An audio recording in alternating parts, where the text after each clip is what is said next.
Okay, welcome back to Sports Weekly MN. I'm Duff, and with me is my brother and co-host Joe. Joe, it's been an exciting week, hasn't it? Yeah, we've had a week, tell you that much. It's been a Whew. week. But we're all doing fine. We're making it. How was your week? Yeah, we're okay. Just super busy. Too much to do, not enough time. You know how it is with two little kids. Yeah, or I guess in your case, three little kids. But Well, two and one that thinks she's a teenager. and that would be Alyssa, right? Some of the words coming out of her mouth lately are like, oh, okay. You don't say that word, honey.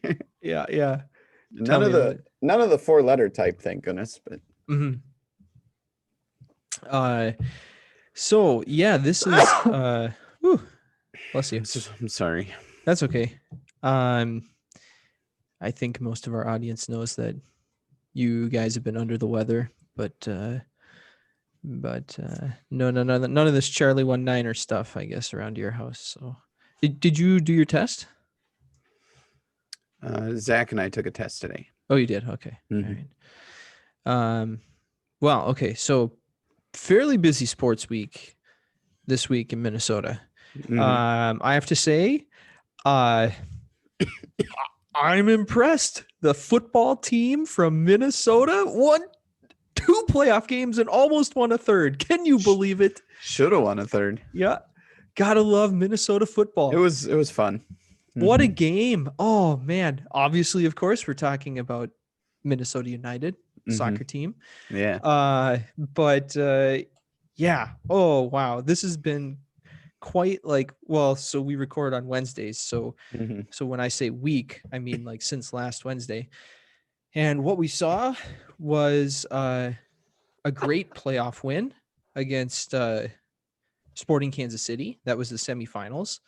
Again, 3-0. Just like they had 3-0 games back to back to back. Just I think that set some record of some sort. And just what an exciting club to watch. All the games have been just super exciting. Even when they lost, excuse me, I want to say yesterday, but it was Monday night.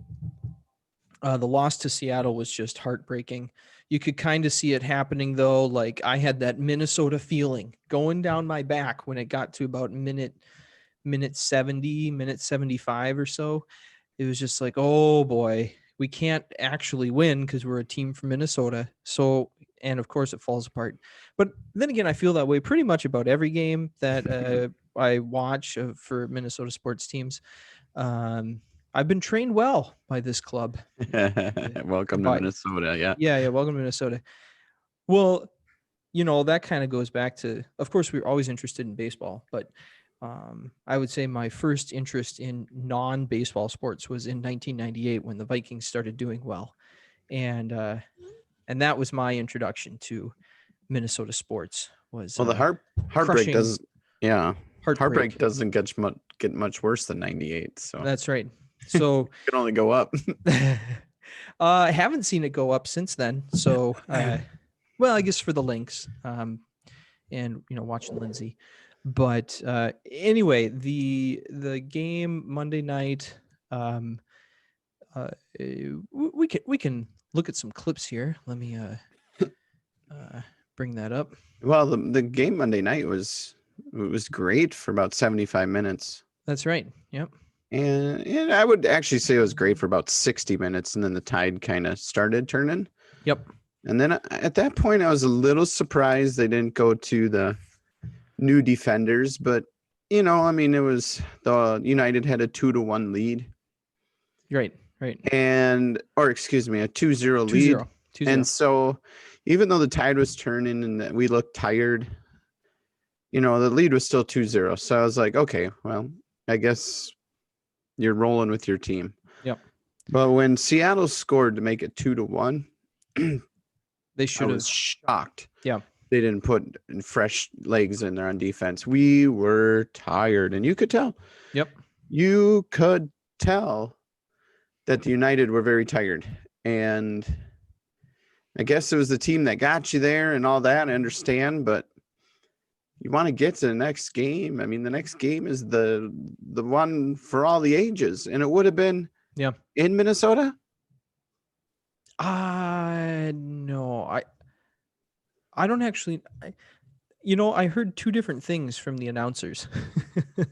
One was that it was at some, like, it wasn't even decided yet, which I took to mean it was at a neutral site. But by the way, this Rui Diaz, for Seattle, what a fantastic player. Yeah, he looked like the best player out there. Yeah, no kidding. Lots of energy.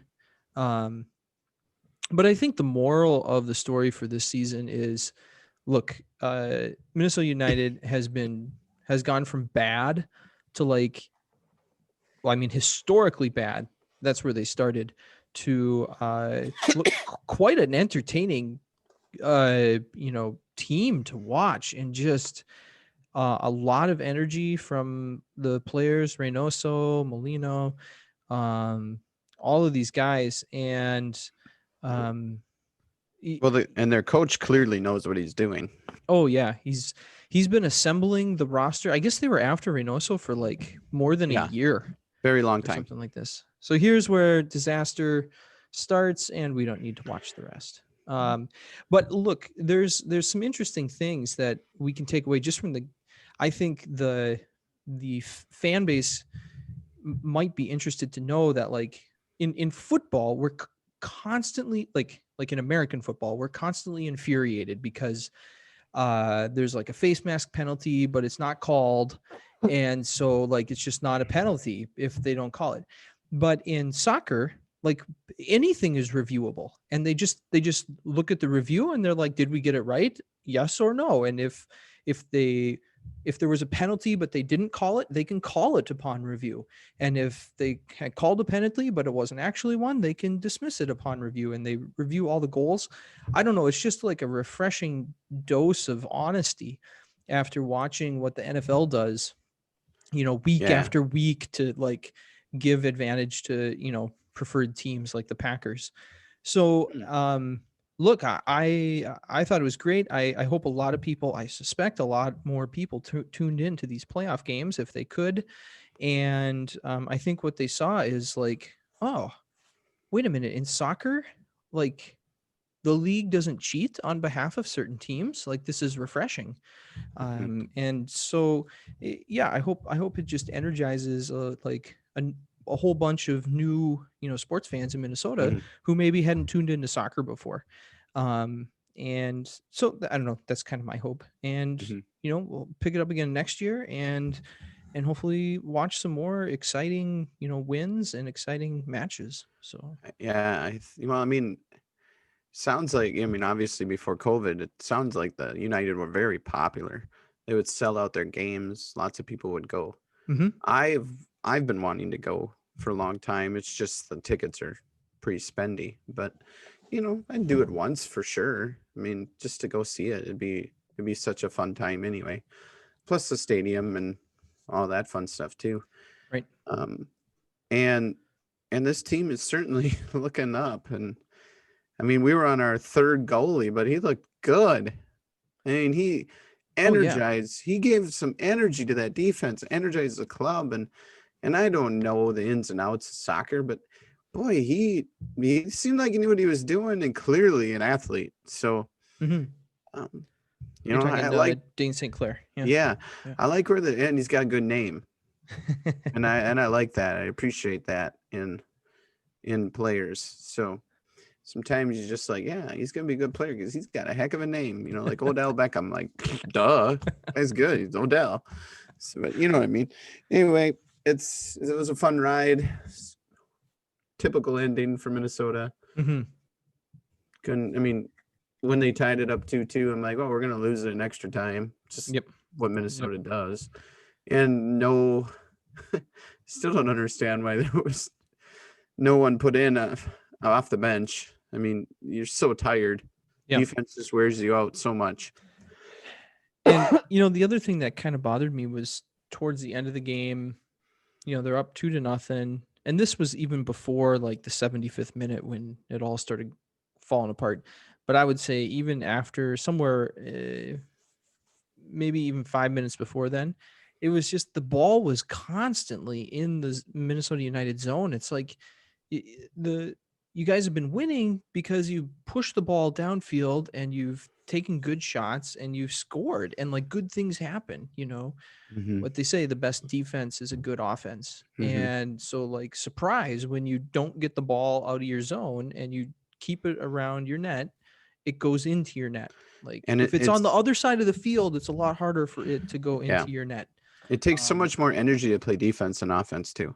And you're under constant stress. You're having to move more anaerobically, and that wears you out. Yeah, but anyway, so it was a great season. It was awesome. Yeah, I mean, they were maybe expected to get in the first game of the playoffs. That's about it. So they won a couple and basically should still be playing. Yeah. So heck of a run. Yeah, it was overall just a great season, and I think they surprised a lot of people, or I don't know, I think they surprised a lot of people, and they overperformed their expectations. Absolutely. And it's always great when you can, overachieve. Reminds me a little bit of that early Minnesota Wild run that they made to the conference finals or whatever. And just getting to that point was just amazing. So now, in the opposite perspective, we also saw a Minnesota football product that the bar was set pretty low for the Vikings, and they managed to go a little bit under that bar. So the Vikings played the Jaguars, who are like actively trying to be the worst team in football. They were 1-10, and they almost beat the Vikings. Like, boy, yeah. So the title of this episode is Toilet Tag Part 2, because this was not like a great game to watch. Tons of mistakes, major issues, and I mean, there were a lot of weird plays that kind of like, I mean, every game has plays where the ball bounces funny, and those often go against the Vikings. For example, on the very first drive of the game, the ball like ricocheted or bounced off of one of the Vikings defenders' hands into the arms of number 10, which is like Laviska Shenault or something. Well, I mean, and they scored a touchdown. Like, the Vikings defender had the much easier catch. Yeah. But the ball literally bounced into his hands. Yeah. Hilariously, of course, they missed the point after attempt. And I don't know if you were paying attention, but I wrote it down because it was pretty awesome. The Jaguars are on their 6th kicker this season. Oh. In 12 games. This is their 6th kicker. That's not good. Maybe I should go try out. I can kick the ball pretty good. Oh, man. Just so this is the type of team that almost beat the Vikings this past week. Well, and in the Zimmer era, the Vikings always play to their opponent. That's true. I mean, they went into Green Bay and beat Green Bay, and it wasn't even a game, right? Yep. And most people would say Green Bay is a good team. I would say Green Bay is a decent team with a good quarterback and a good wide receiver. Often a lot of help from the refs. Yeah, but you look at their schedule. They played San Francisco when they were destroyed. They played a couple other early teams, like when they had main guys out, and everything fell their way. Everything falls the Packers' way. Okay, and that's okay. I don't think any NFC team is going to win the Super Bowl this year anyway. So, yeah. I mean, you got two really good AFC teams there in the Steelers and the Chiefs. So, but it's getting off topic a little bit. But the Vikings constantly play to their opponent. It doesn't matter. if they're, I mean, look at the Bills 2 years ago. We should have destroyed them. We should have, and we got destroyed, right? Mm-hmm. You know, there was a game against the Broncos, I remember, like that too. I'm like, it's always the case. I don't know why. You would think Zimmer of all people would have these guys ready every week because he's such a hard-nosed guy, but yeah. And half of Zimmer's problem is he has no idea what to do with the clock. Oh man. And I don't understand, because the solution is sitting there looking you in the face. Is he that arrogant that he thinks he knows what he's doing? I don't think so. He doesn't come across as an arrogant gentleman. So why don't they get a clock specialist and stick him right there by Zimmer and say, do this right now? Right. Take the timeout now. Or you can't throw in the middle of the field with 7 seconds left with no timeouts. Yeah, you'd think for a multi-billion-dollar organization, they could pay someone like $100,000 a year to just stand there and tell Zimmer when to take timeouts and what to challenge and not. And actually, he's actually really good at challenges. He just he just makes some really dumb choices sometimes. Yeah. Let's see, what else was I going to say? Yeah, I think the other takeaway from this game was a lot of questionable play calling on the offense. It's 2nd and 1, and they're not taking a shot downfield. And then it's like 3rd and 11, and now they're taking their shot downfield. It's like, this is like totally bonkers backwards.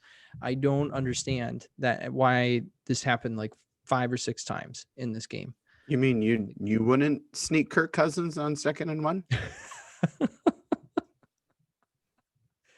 Oh, I mean, you have the best rookie in the game on offense. No. And 2nd and 1, I think the play call is obvious. Right.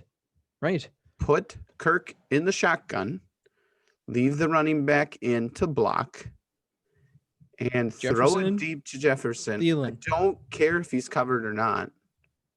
Doesn't really seem to matter to him. No. Yeah. There used to be this guy who played for the Vikings. He'd throw his arm up and just take off on a gallop. And you know what? He scored an awful lot of touchdowns. Yeah.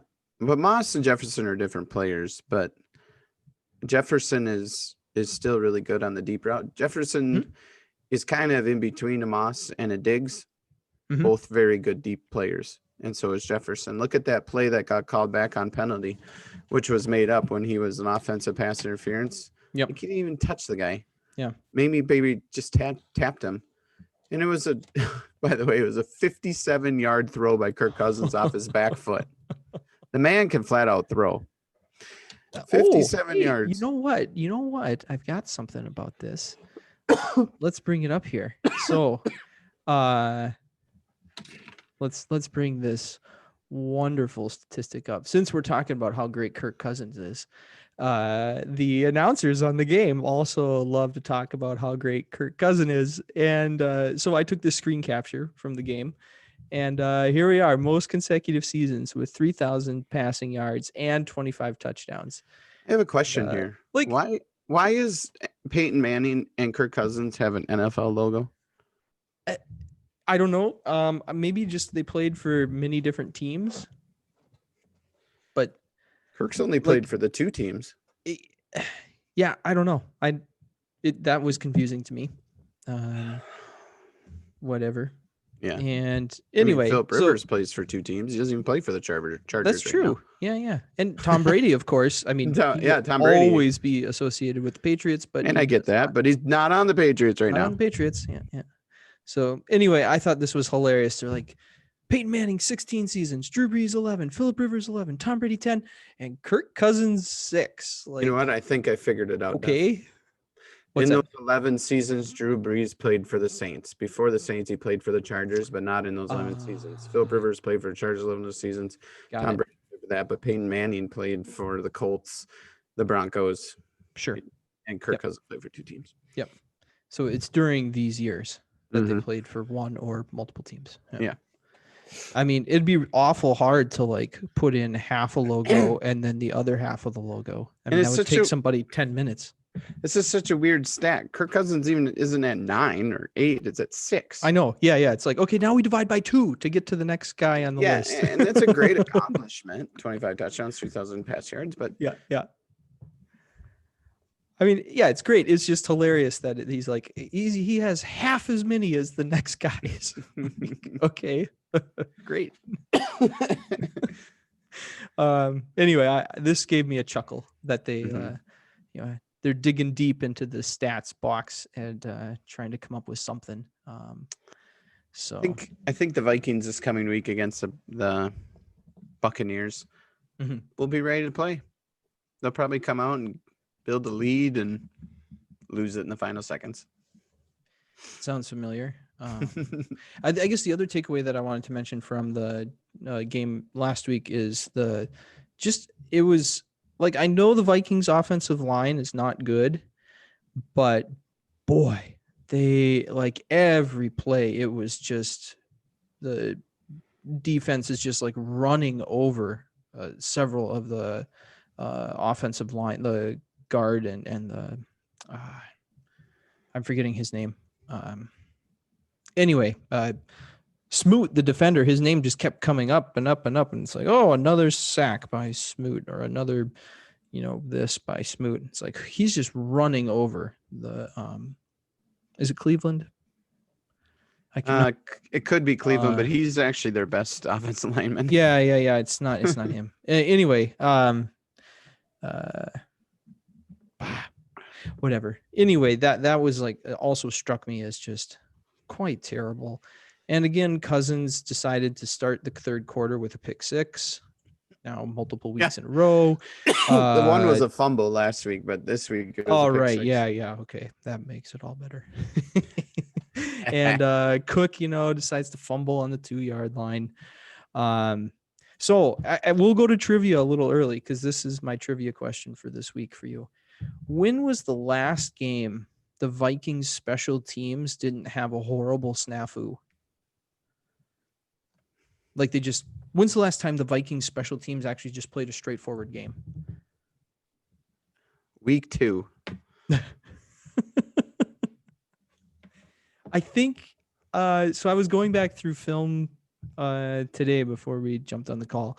And so you can back it up like this week. Okay, last week, Panthers, of course, BB's horrible fair catch against the Cowboys. They had a couple, like one was the fake punt that was awesome that got called back.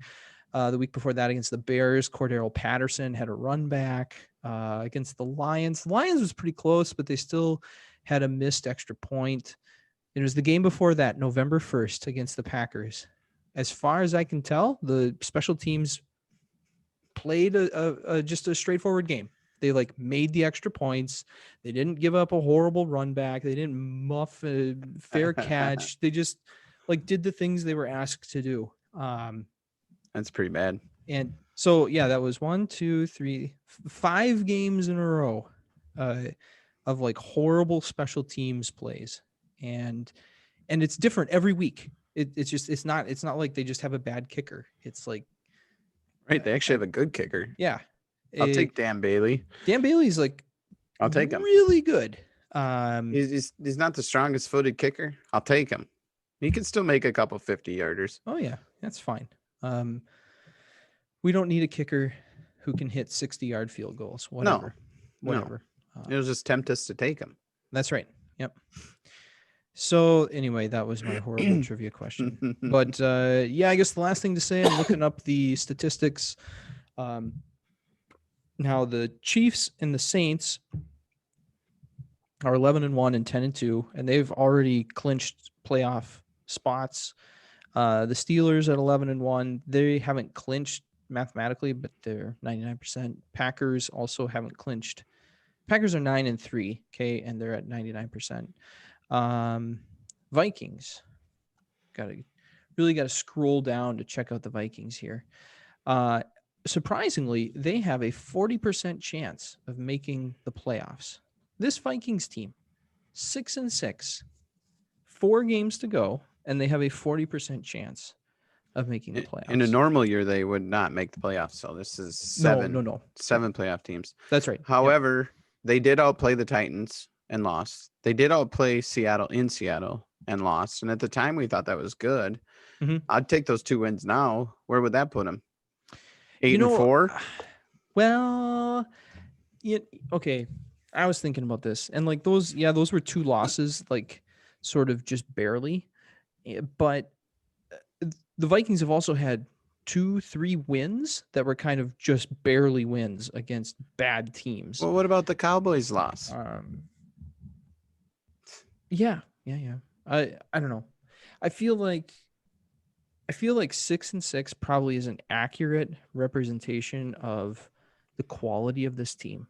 I think if you go back, maybe it's too many wins, and played those Seattle game and that Tennessee game with our defense now, with Kendricks, I think we win both those games. Maybe. It's so improved. Did you know right now our defense is ranked 9th? Yeah. And they were 28th. They were so bad.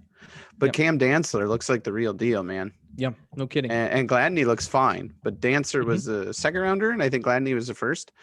And Gladney looks fine, but Dantzler looks like the real deal. Yeah. He looks like something really kind of like roads closed. Good. We're gonna have to come up with something Dancer Prancer or something. I don't know. on Prancer.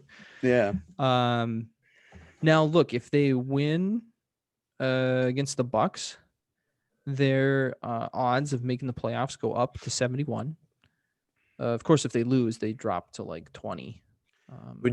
If you were a team looking at I don't think you'd want to play the Vikings in the playoffs, to be honest with you. Because first off, the Vikings are not going to have any expectations. That's right. Yep. But if they go into Green Bay, they're not scared. Yeah, they wouldn't be the favorite. So no, they shouldn't be either. Yep. But I like my chances. Yep. Yeah. Anything else you want to say about this Vikings team? Nope. We'll just see what happens. Yeah, I think so. The next game coming up here on Sunday, right, is in Tampa Bay. Yep. Yeah. Because they've had like 3 home games in a row. So big game. Yeah, very big game. Okay. Speaking of big games, we have Big Blue here. Wow. Did you see this? I did not watch it.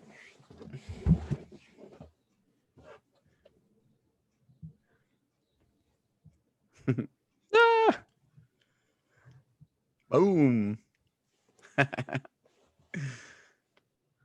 This is awesome.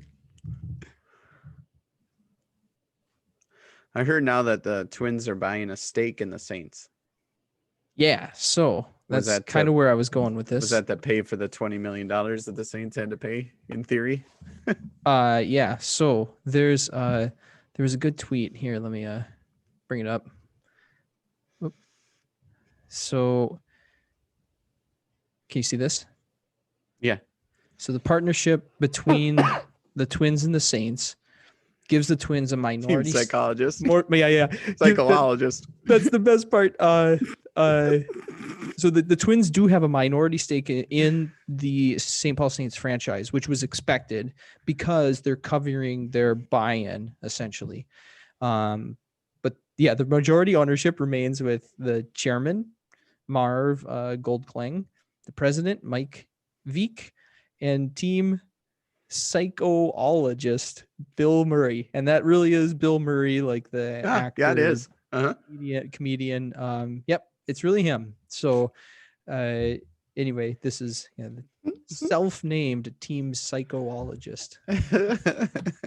Pretty hilarious. So it's official now. That I said, who you gonna call? Yeah. Ghostbusters. Something strange, certainly, in the neighborhood.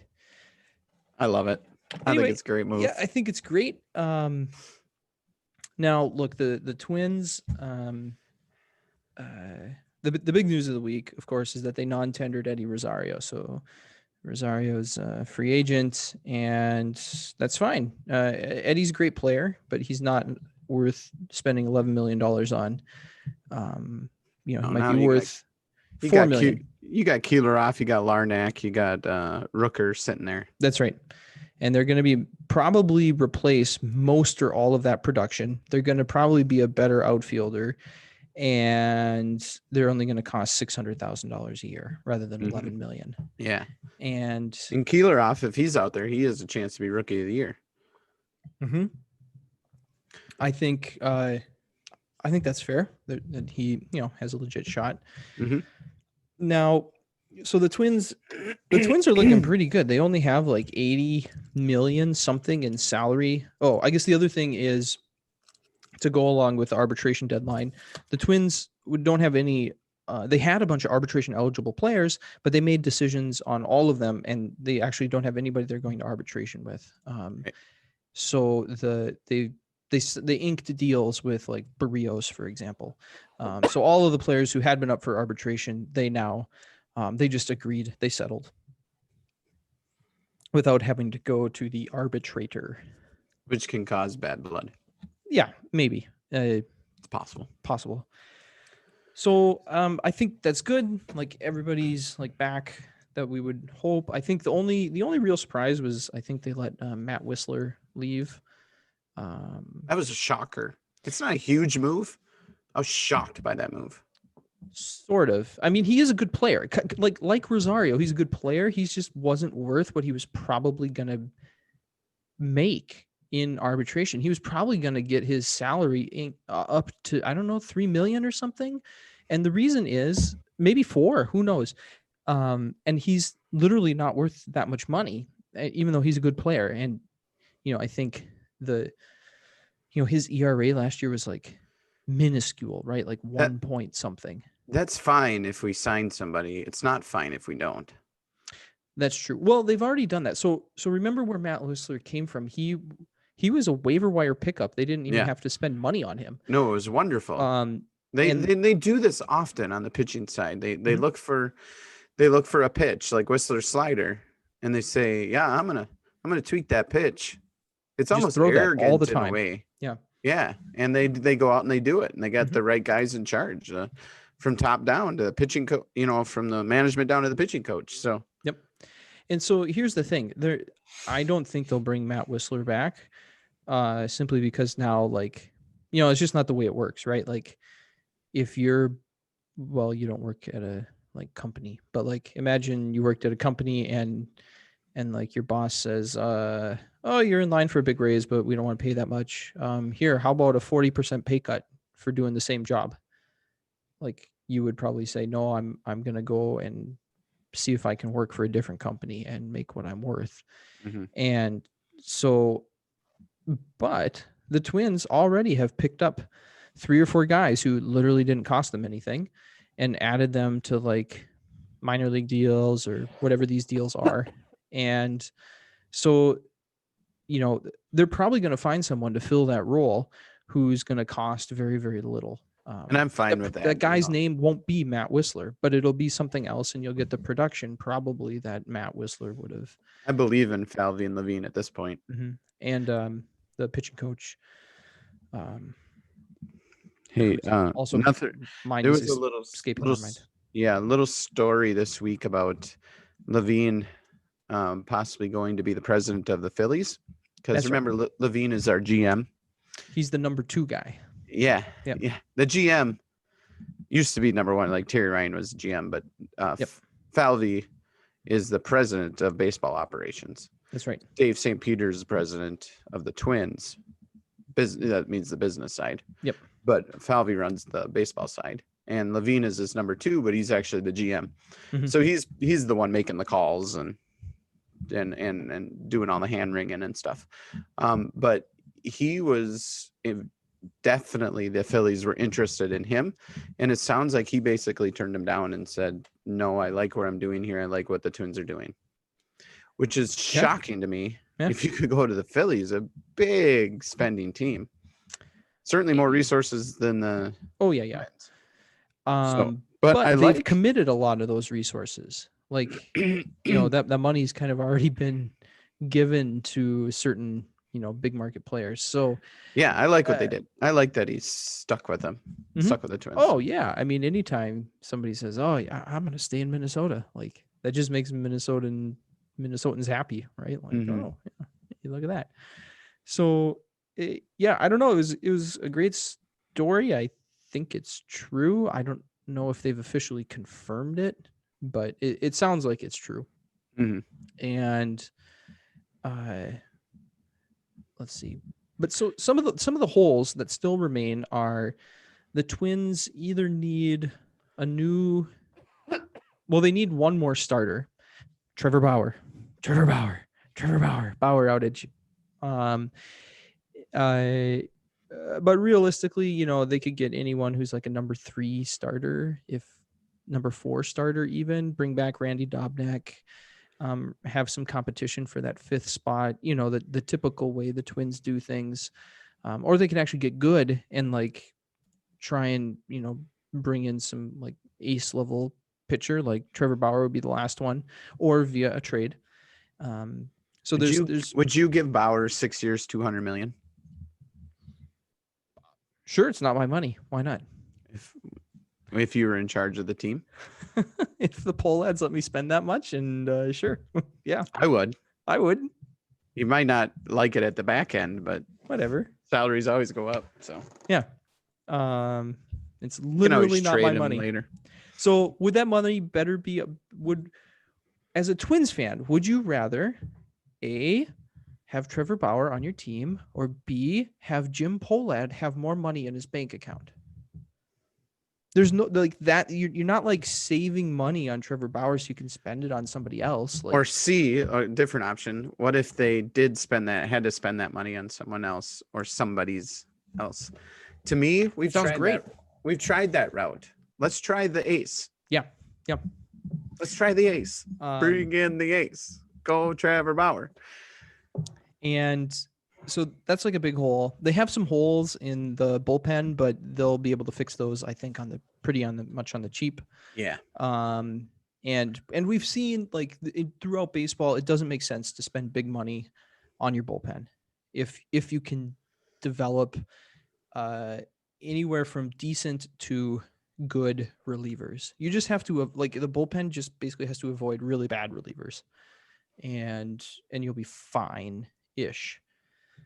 Now it helps to have some top flight talent in your bullpen. Like, don't get me wrong, like I'd rather have a whole bunch of flamethrowers than soft tossers, but they just have to be effective enough.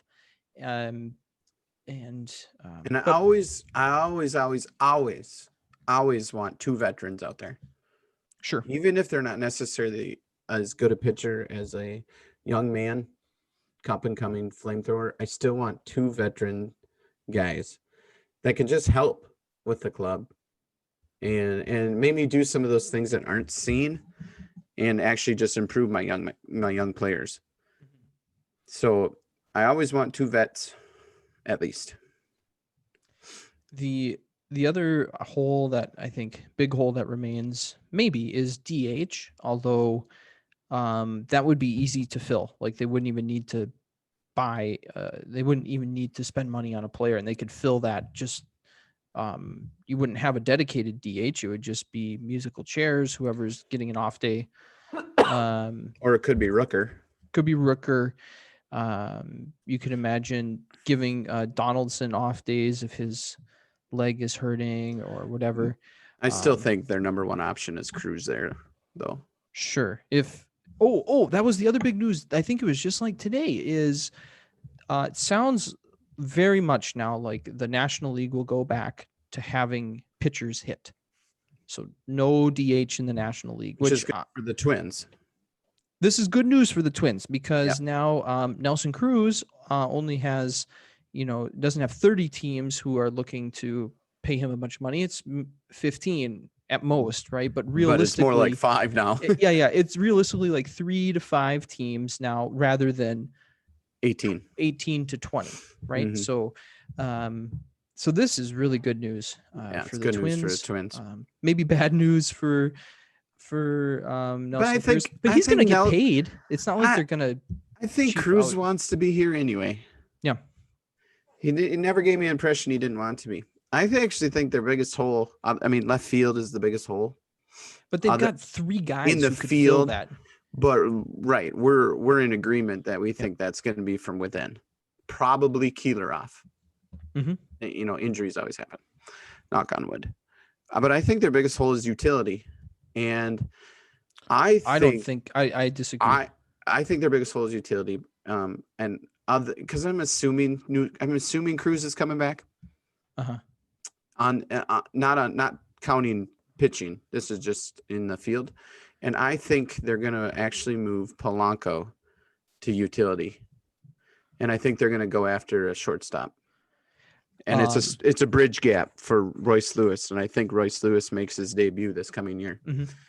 I was going to say that I think their biggest hole is shortstop because it's already been decided that Polanco is going to be the super utility. So I think we're in agreement. We just sort of said it in different ways that so there's 3 big shortstop prospects, which is fantastic. It's a great year for free. Like if you're a team who needs a free agent shortstop, I'd be happy with any of the 3. The only problem is I don't think the Twins are in the market for a shortstop long term. And so these guys are sitting there at 30 to 32 years of age, right? So Didi Gregorius, he's going to give you the most pop. Mm-hmm. Marcus Semien is going to give you the best rounded player. Mm-hmm. And Simmons, I can never pronounce his first name. I struggle with it. From Anaheim, which is your best defender. And I'd be fine with any of them. My first choice would be Marcus Semien. Okay. Simmons, Gregorius. I think Simmons is. Everybody says he's the greatest defensive shortstop, basically, of this generation, and he kind of is. But everybody's like, "Oh, his bat's no good." But he's playing in Oakland. Like nobody's bat is good in Oakland. It's not a hitter-friendly ballpark. So I don't know. He doesn't have any power. I'm fine with it. We have plenty of guys with power. I mean, he's a shortstop. He doesn't need to. And this he's is the Twins. Yeah. He's like Ozzie Guillen or who else am I thinking? Like, just some of these wizards and Ozzie Smith. Yeah. But even I would take Alex Rodriguez in his prime at shortstop, and Simmons is better than that. Mm-hmm. Okay, and Simmons is not in the prime. None of these 3 guys are in their prime anymore, but they're not far removed, so they're still really good. Mm-hmm. And the one thing that does go is defense, but I don't think it's long term. I think you got Royce Lewis sitting there, and I think it's clear they want Royce Lewis to be a shortstop. Yes, unless they get crazy and trade Buxton, and then obviously Royce Lewis is your center fielder. Mm-hmm. You're right. Yep. I think, part of me, I like the idea of Didi Gregorius as Twin shortstop just because, like, it definitely fits with the Twins mentality of this guy beats us every October, so we should just, like, get him on our team so he can stop beating us, So that part I just find, like, to be greatly ironic. And, but yeah, I think Semien, I would agree. He's the best, like all around, just like shortstop. Yeah. I mean, he was 3rd in the MVP voting 2 years ago. Mm-hmm. Now, well, it's hard to say if, that was clearly though his best year. Like, so do we recognize a guy based on his best year? Yes, because his other years are very solid. Okay. So Simmons has the best WAR, but he's had the longest career, and his defense is outstanding. Yep. Semien is 2nd with WAR. Total WAR, or just like total WAR, because he's just a really good all-around player. Yep. He doesn't have a great average, but he gets a decent amount of hits, and he's just a good overall player. Mm-hmm. Right, all around. Good defender, good hitter. He's going to give you. Marcus Semien is Jorge Polanco with range. Mm-hmm. Yep. Let's put it that way. Yep. Guy can hit, and he played defense. But like I said, if the Twins signed Gregorius, I'm fine with that. The only problem is I don't think the Twins are going to go after Gregorius versus the other 2 because Gregorius is a left-handed bat, and they want, and that's why I think Semien stands out because he's a right-handed bat with more power. Mm-hmm. Sure. And Simmons I'll take him in a heartbeat. Mm-hmm.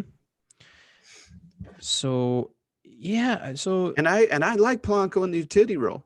Get his bat in the lineup. Oh yeah. And he can play shortstop. He can great, absolutely, but he can.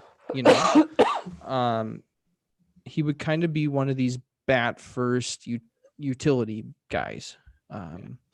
Which is I'm sure he could play outfield, like if absolutely you can play shortstop, you can play outfield. Instruction. Yep.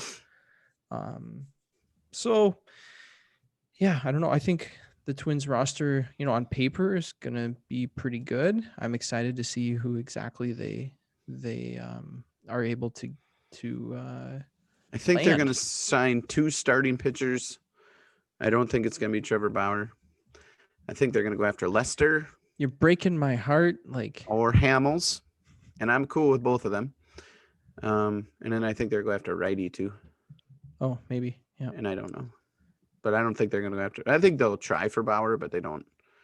Maybe. And obviously, I think they might trade for Yu Darvish. I think they still like Yu Darvish, and I like Yu Darvish. Yeah. What was he, second or third in the NL Cy Young? Yeah. I mean, he was like the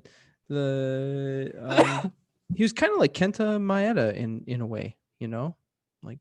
Mm-hmm. So, I think the other, maybe baseball news is the White Sox just got better, and this affects the Twins. Very much better this week. Very much better. Do you have a list? They had Lance Lynn. It's their biggest trade. Now, which makes a lot of Twins fans just laugh because Lance Lynn, when he was on the Twins, was terrible and been nothing but good since he left. He was, which is weird. He was like good before the Twins, and then when he was on the Twins, he was terrible. And now that he's left the Twins, he was good again. Yet another one of these. Probably was hurt. Maybe, I don't know, or not used properly. Hard to say. But anyway, they signed. I can't remember his name now. Adam Eaton, right? Outfielder. Probably could play first on the random day you need him to, but good player. Not going to tilt the meter, but good player. So, yeah. And in baseball, because there's things average out so much in baseball, you can do just as well by replacing someone who's below average with someone who is average than by spending a ton of money and upgrading from someone who is average to someone who's above average. Yeah. So this first gap is equal to the second gap in terms of like expected number of wins on the season, but they are not equal in terms of how much money you have to pay. So very nonlinear as you try and go up the I guess the talent or the ability curve, things become much more expensive very quickly. And when you put a bat that isn't great around really great bats, your bat gets better. This is true. And the White Sox can flat out hit. So, man. And you guys, Adam Eaton, the pitcher's going to be like, oh, I can get him out. So he's going to see more fastballs. And he's going to get more hits. Yep. At least in theory. Yeah, we'll see. Now, I think the bigger thing for the Twins this season, if they don't add a bunch more starting pitching, will be staying healthy. I mean, that's always the case. And it's like, oh, on paper, we had such a great team, and then everyone got hurt. It's like, Donaldson. It's just, yeah. Just bring the rain this year, Donaldson. Yeah. Bring the rain. Yeah. So maybe the other bit of funny news is that apparently the Mets organization under new ownership is very much interested in former Twins players whose first name is Trevor. They've hired Trevor May and Trevor Hildenberger, and both former Twins. I don't know. It's kind of silly, but so maybe our last thing of the day was that the Timberwolves schedule. Now, we discussed the preseason schedule last week, but the regular season schedule is now out too. And the first Wolves game will be against the Pistons. On the 23rd. Are these Eastern times? These are Eastern times, okay. I assume. Let me scroll down. Yeah. Yep. That's good. We got some late games, but it's Christmas break, so woohoo. Yeah, well, and they're West Coast, right? So yeah, Lakers, Clippers. That's kind of nice too. You always play Lakers and Clippers. They play in the same arena, so you don't have to move hotels. That's right. Yep, makes sense to play them back to back. So yeah, they've got a schedule on the paper or on the computer, all the way through March anyway, which I guess is the first half. Yeah, into March. Yeah, March 3rd. Yeah. Yep. 6, 7, 8, 9, 10, 11, 12, 13, 14, 15, 16, 17, 18, 19, 20. Yeah, or 19. So, yep, first approximately 40 games. Yeah, I think it's good. Yeah, over Christmas break for school, bunch of games, right? 1, 2, 3, 4. I don't know if you guys are out there on the 3rd or the 23rd, but would be the kids now have that off, but they do. Okay. Yeah, but we my children have that off. Carla and I still work that day. Oh, I see. At this point, well, we'll still work either way, but if they change the distance, hybrid, learning mode, whatever, we won't have kids that day. But yeah. If there's any teachers left in the school who aren't sick or quarantined. Yeah, we've had a good couple of weeks here. There's a lot of kids getting quarantined. But this week was rough. Yeah. Rougher. So anyway, Timberwolves schedule's out. There's no real wild schedule yet, right? Correct. That's sounds like it's starting in mid-January, is what I've heard. Nothing but rumors, but I think they're pretty good rumors coming from Russo. Okay. And mid-January start.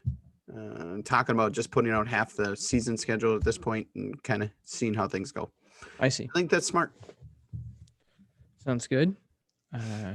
Yep. Okay. Anything else? Nothing else. How about you? Not much. Just was just really excited to see Minnesota United play so well, so many games in a row, and unfortunate ending to the season, but what can you do? Come back next year, and I think they're going to have a lot more fans and a lot more excitement. That's what happens when you not only make the playoffs, but you win playoff games. So this other organization in town called the Minnesota Twins may want to pay attention, because I think now the Minnesota United Football Club has won as many playoff games as the Minnesota Twins have since 1991. 2. That's not true, but it's almost true. Almost true. I think they've won 5, but yeah. Yeah. Oh boy. Yeah, crazy. Well, everyone out there, stay healthy, do what you can do. Just remember to be kind to one another, grow your own food, and John 3:16.